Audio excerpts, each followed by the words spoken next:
Praise lord. కీర్తనల గ్రంథము 30. యెహోవా నా శత్రువులు నా విషయమై సంతోషింపనీయక నీవు నన్ను ఉద్ధరించి ఉన్నావు, అందుకై నేను నిన్ను కొనియాడుచున్నాను. యెహోవా నా దేవా, నేను నీకు మొరపెట్టగా నీవు నన్ను స్వస్థపరిచితివి. యెహోవా పాతాళంలో నుండి నా ప్రాణమును లేవదీసితివి.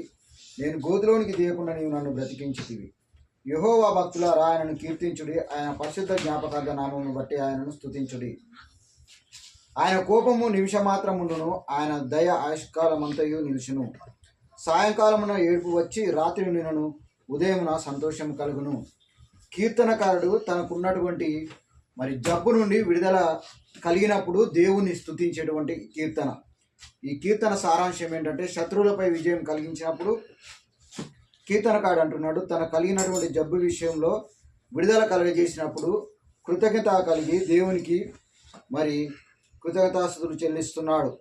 అయితే ఆయన కోపము నిమిషం మాత్రమే ఉంటుందట, కానీ ఆయన దయ ఆయుష్కాలం అంతయు నిలుస్తుందట. కాబట్టి దేవుని యొక్క వాక్యం సెలవిస్తుంది, ఆయన కోపమును నిమిషం మాత్రమే ఉంటుంది, ఆయన దయ ఆయుష్కాలం అంతా నిలవాలంటే నీవు దేవుని యందు భయభక్తులు కలిగి ఉండాలని దేవుని వాక్యం సెలవిస్తుంది. ఇంకొద్ది వాక్యం దేవుడు దీవించును గాక.